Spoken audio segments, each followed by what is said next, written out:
Why do we need load calculations? Because of temperatures outside, hot or cold.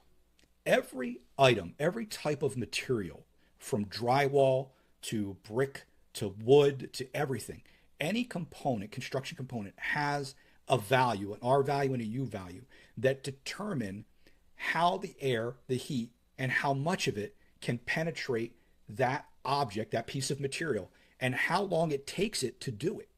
Load calculation is going to be able to determine how that 100-degree air is going to get in through that wall. Yeah, you think it's a perfectly sealed wall, but it's not. It's a heat transference. And the better the insulation, the slower that we can stop that heat or cold from penetrating, and then the difference of what is outside to then what ends up coming inside.